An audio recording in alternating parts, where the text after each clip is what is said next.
Israeli Prime Minister Benjamin Netanyahu rejected an offer from Hamas calling it spin to end the nearly two-year conflict. Hamas issued a statement that it was open to returning all 48 hostages, of which 20 are believed to be alive, in exchange for the release of Palestinian prisoners. The group also called for a lasting ceasefire, the withdrawal of all Israeli forces, and the opening of border crossings. Israel says its mission will continue until Hamas is disarmed and it has full security control of the territory. Later, we'll hear from a Palestinian doctor who lives in the occupied West Bank and a journalist who was born in Gaza, but we begin in Israel. Alon Pinkas served as the Israeli Consul General in New York and foreign policy advisor to Ehud Barak, and joins us now from Tel Aviv. Alon Pinkas, thanks for joining us. Thank you, Anand. Good to be with you.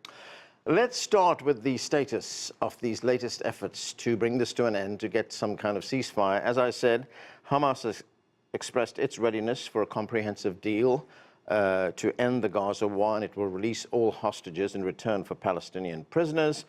The Prime Minister of Israel has dismissed that as spin. Then we have the United States, which says it has a proposal that was contained in a social media posting by President Trump. He said, tell Hamas to immediately give back all 20 hostages, not 2 or 5 or 7, and things will change rapidly. It will end. The Americans, we understand, according to a report in the Times of Israel, are also using a mediator, a Palestinian-American activist who's acting as a mediator between the White House and Hamas. What is your understanding of where these negotiations are right now? Well, the truth is, Anand, there are no negotiations going on. I mean, you stated the facts accurately, but that doesn't point to actual negotiations. President Trump posted something on his social network. That's hardly a plan. Hamas proposed a plan which is not different from plans that were floating around in the last 6 months, actually, since the ceasefire broke in mid-March, or 18th of March to be exact, 2025. That's 6 months ago. So there are no negotiations. Instead, what you have is Israel threatening a military occupation of the entire Gaza Strip, calling it an encirclement of Gaza City, an evacuation of the population, and the destruction of Hamas. That, Anand, hasn't happened in 23 months, almost 2 years. And there's no reason to think it would happen now. But what is material to the, or relevant rather, to the negotiation status is a change of mind that Prime Minister Benjamin Netanyahu had.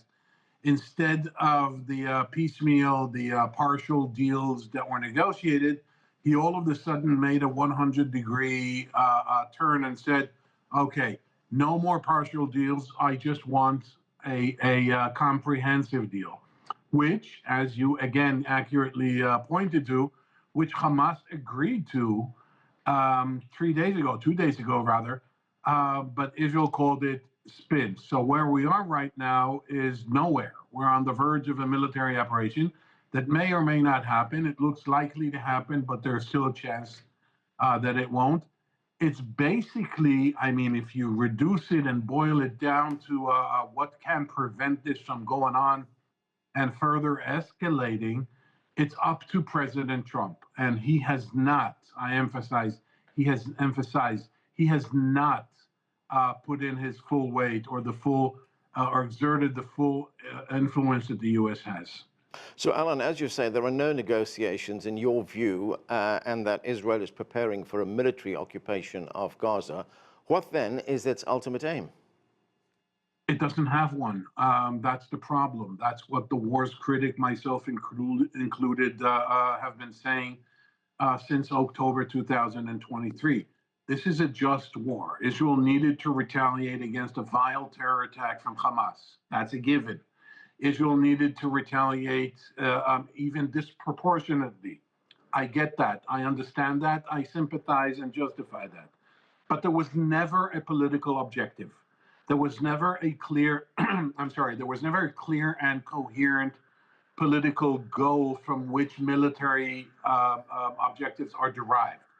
Israel never had an end game. It never proposed a vision to how Gaza would look after the war, and instead floated around all kinds of platitudes about eviscerating Hamas and annihilating Hamas and destroying Hamas and supplanting Hamas and removing Hamas. That's all fine. It didn't happen.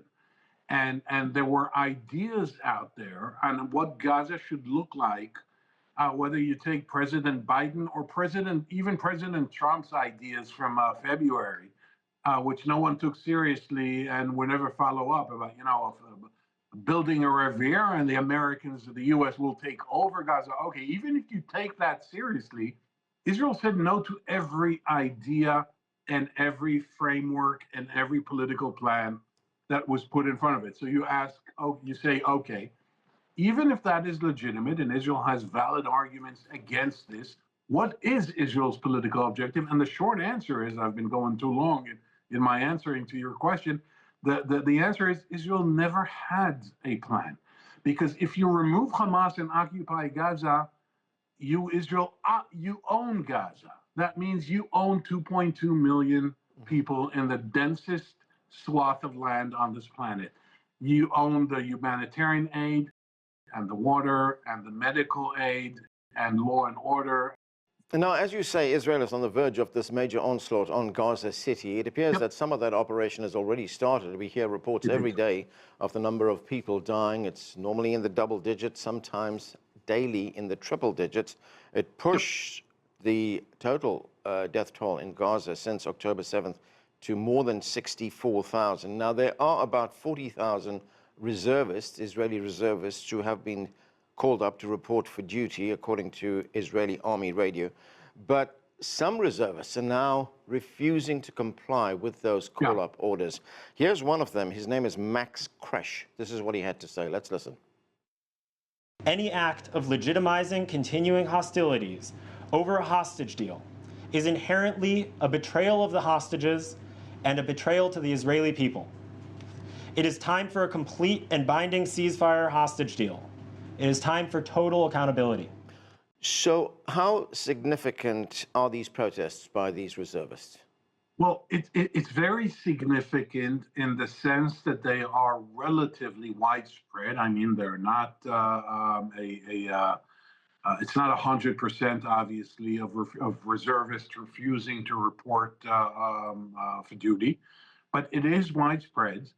And it's significant in the sense that what they are saying is not different from what the IDF, the Israel Defense Forces top brass, particularly the Chief of Staff, Lieutenant General Eyal Zamir, are saying, that they have reservations about the military operation, that they have doubts, serious doubts, over the effectiveness or efficacy of such an operation, that they have doubts over what the plan is and what the objectives that we just discussed are. And so this is significant. To what extent is the intransigence of the current Israeli government, led by Netanyahu, linked to his own political fortunes and the legal challenges that he faces? To what extent? 100%. It's part and parcel of his political survival. He's been doing this since October 7th. He never took responsibility for the calamity and debacle of that day. He was never willing to be held responsible. Instead, he blamed the military, blamed the intelligence, blamed the readiness, blamed everyone but himself. He has his entire government, not just him, but obviously he is the main culprit here, has been busy in political survival, maneuvering throughout the last almost 2 years. And even this encirclement of Gaza City and this upcoming or impending military operation that may come is inextricably linked and 100% in line or aligned with his political survival. Now, there are several close allies of Israel, including the United Kingdom, Canada, France, who say they will recognize a Palestinian state, although what that means in practical terms is unclear. This will probably happen at the United Nations General Assembly, which takes place in just a few weeks. We also have France and Saudi Arabia, which says that they will host a conference, a UN meeting, pushing for two states. Now, you've been a diplomat for a long time. You've been closely involved in a lot of these discussions. You were an advisor to Ehud Barak, the former Prime Minister. Do you still believe there is hope for a two-state solution? Okay, that's an interesting question that deserves an entire show in and of itself. For many years, the allure and the feasibility of the two-state solution was questioned.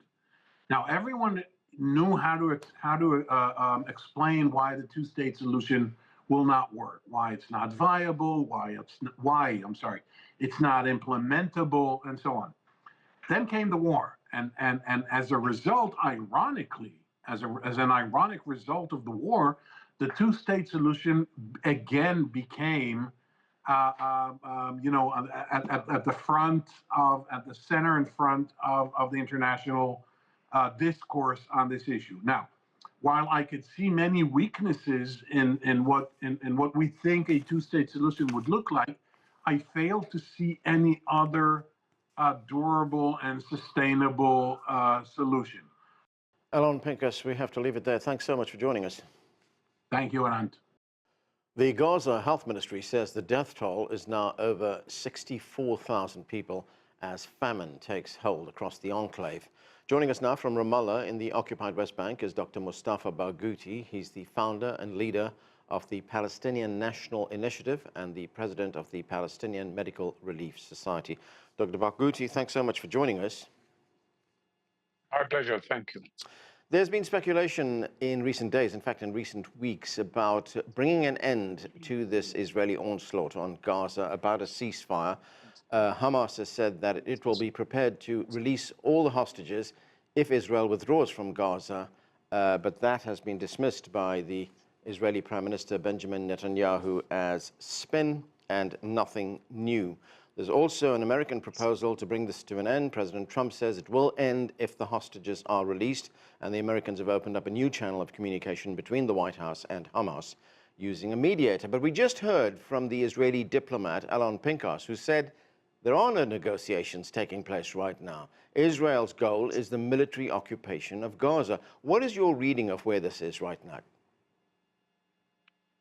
Well, unfortunately, all the Palestinian flexibility and readiness to reach a ceasefire was met with total rejection, not only from Israel, but also from the United States of America.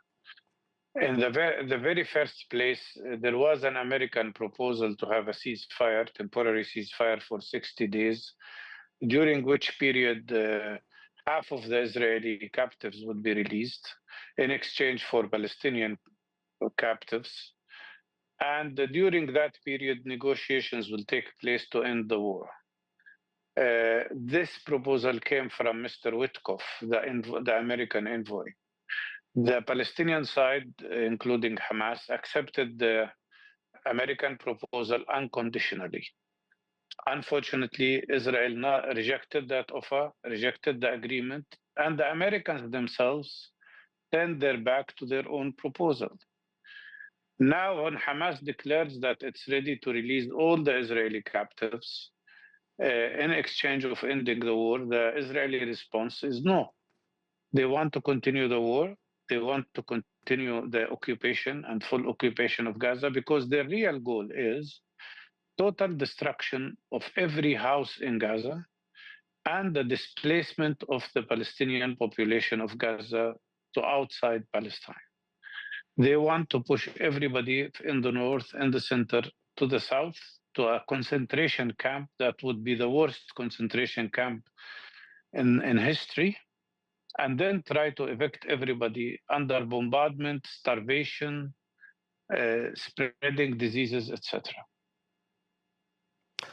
Well, the Israelis are now deploying troops. They're calling up reservists ahead of what they say will be a major onslaught on Gaza City. Palestinians are being herded into even ever increasing smaller areas in the enclave. Many are running away from the bombings. Many are trying to find aid, find food. They're being shot at. Many are starving right now. What are your teams on the ground telling you about conditions there? The conditions are most horrible. The people of Gaza are subjected to a combination of three war crimes: the war crime of genocide, the war crime of collective punishment, including starvation.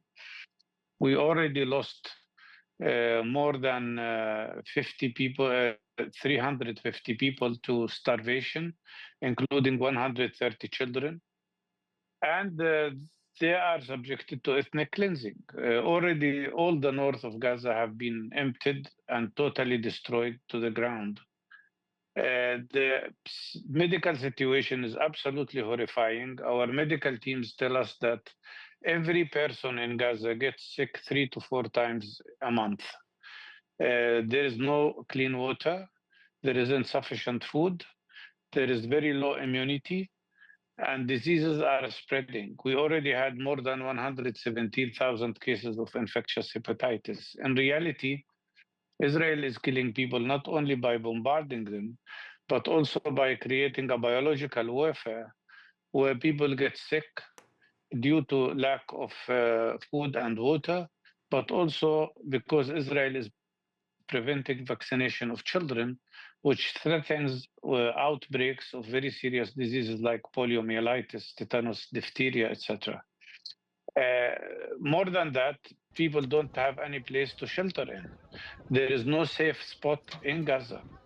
Israel has thrown already on Gaza more than 140,000 tons of explosives, which is equal to eight times the explosive power of each of the nuclear heads that were thrown on Nagasaki and Hiroshima in the Second World War. 10% of the population have already been killed or injured.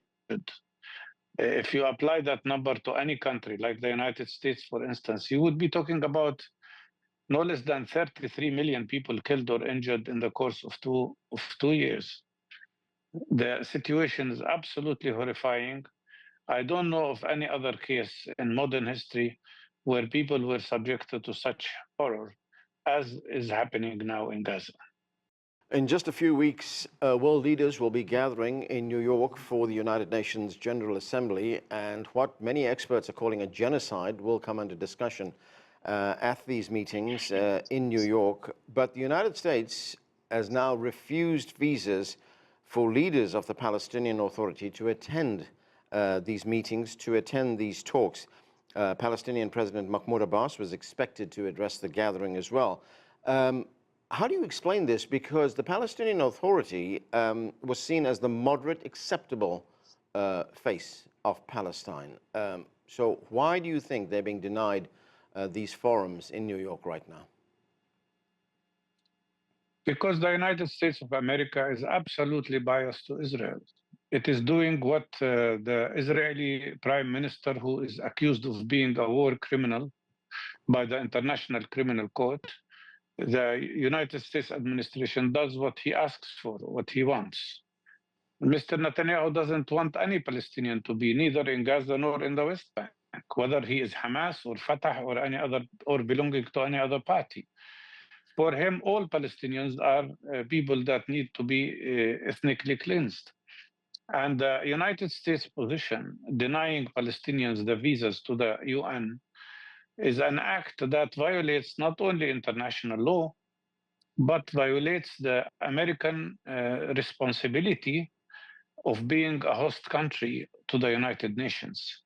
And that raises again the big question whether United Nations should be in the United States of America when the United States is violating all the diplomatic and international rules. In our opinion, the mother of all hypocrisies was when the State Secretary of the United States, Mr. Rubio, was accusing Palestinians of violating peace instead of blaming the Israelis for the war crimes that are taking place in Gaza and also in the West Bank. So the American act is contradictory to international law. But it will not stop Palestinians from presenting their case. And I think the natural thing will be, as the foreign minister of Luxembourg suggested, Mr. Patel, that the meeting of the General Assembly would be moved to Geneva or to any other place so that Palestinians can attend on an equal manner to all other countries. Dr. Mustafa Barghouti, thanks for joining us. Thank you. As the Israeli military moves into Gaza City, the Palestinians say entire families are being wiped out in airstrikes on residential areas. We continue our conversation now with Abdel Bari Atwan. He's the editor-in-chief of Rai al-Yum and joins us from London. Abdel Bari Atwan, thanks so much for joining us. You know, every day we hear reports from Gaza. We hear of new bombings, new missile strikes, new shootings, new attacks, people dying from starvation, people dying from dehydration. You are from Gaza. You grew up there. Yeah. What are you hearing? Yes, sir. You know, actually, I'm extremely worried because I'm in touch from time to time with my family there. You know, they are really scared to death simply because they don't know when they are going to be bombed and killed by the Israeli. Now they are in Gaza, for example. They asked them before to move to south, to Rafah and other places there, and saying to them there is a safe place on the south. They did so. And what happened? They bombed them and their tents on Rafah and Khan Yunis. And now, they managed to go back again to live among the rubble of their houses, the ruin of their houses. Now they are saying to them, go to Rafah, go south, you will be safe there. There are many of them saying, no, we are not going to go to move south. We are not going to be displaced again, simply because we will be killed. Whether we stay at our home or move to Rafah, we will be killed by the Israeli bombardment. So we prefer to die on the top of our rubble or our houses, or what remain of our houses in Gaza. You know, as conditions worsen, and it's difficult to imagine conditions getting any worse, we just heard an Israeli diplomat tell us that a moment ago that there are no negotiations to end this, that the Israeli goal is the military occupation of Gaza. But we have the leaders of several close allies of Israel, leaders from France, Britain, Canada, Australia, and Belgium, who are all pledging to recognize a Palestinian state at the United Nations General Assembly that will be taking place in just a couple of weeks. Is this going to make any difference? You know, it wouldn't make any difference simply because where is the Palestinian state to recognize it? You know, they said that several times before. 150 members of United Nations recognized the independent state of Palestine. Nothing happened at all. The Palestinians are really killed every day. Between 50 to 100 Palestinians are killed in Gaza. And now they want to annex the West Bank, which is supposed to be the hardcore of the independent state. Today, you know, the Israeli finance minister said, we are going to annex the whole of Gaza, 82% of Gaza. So it means, you know, it's nice to say that they are going to recognize the independent Palestinian state, but are they going to take practical steps, I mean, to enforce this kind of declaration? That's what we need. Now, as I pointed out, you are from Gaza. You are a native of the land. But now we're hearing the Trump administration and some of its international partners, including the former British Prime Minister Tony Blair, they're now reportedly discussing proposals to turn your homeland into what they call a Riviera of the Middle East. According to a report in the Washington Post, the plan calls for relocating, that's what they say, relocating all Palestinians from Gaza. Those who leave would be given a $5,000 cash payment and subsidies to cover 4 years of rent. What do you make of this? Well, I'm surprised to hear that. You know, Tony Blair and other Western leaders kept lecturing us about human rights, about actually respecting the desire of people, about democracy, about the choice, free choice. So why they want to displace all the Palestinians in Gaza, my people, my families, my relatives, why they want to kick them out of Gaza? If they want to make their life much better, First, they should ask the Israeli to pull out from Gaza and stop its bombardment. And we don't want the Rivera in Gaza. We need people to actually to have food, to have medicine. More than 35 hospitals were destroyed completely by the Israeli bombardment. So they should make the life of the 2.5 million people in Gaza normal life, like everybody else. Why they want to kick them out from Gaza? This is their country. This is their land. We know what is going on in Gaza because of the courage, bravery, and really heroism of Palestinian journalists, but they've paid the ultimate price to expose what the Israelis are doing in Gaza. There are 247 members of the media that have been murdered while covering what international experts are calling a genocide. Last Sunday, the journalist Islam Abed, a correspondent for Al-Quds Al-Yum satellite channel, was killed along with her husband and children in an Israeli strike on her apartment building. What can you tell us about the contributions that journalists like Islam Abed have made in bringing this story to the world? You know, they were killed simply because the Israeli don't want the truth, the facts to reach the international community, because they are really heroes, those journalists. They are doing their best to give the international community a clear picture about the genocide which is taking place in Gaza, the starvation which people are suffering and dying because of this, the lack of food, the lack of, and medicine, the lack of shelter. It is a crime. It is a crime against humanity. Those journalists, well, as you mentioned, about 246 people were massacred by the Israeli. Why they don't allow the international journalists to go and do the job from Gaza? Why? Until now, the Israel for the last 23 months did not allow one single journalist from outside to come to see what is happening and to tell us and to tell the international community about the Israeli massacres which is taking place. Abdel Bari Afwan, thank you for being with us. Thank you. And that is it for this edition of The Heat. I'm Alon in Washington.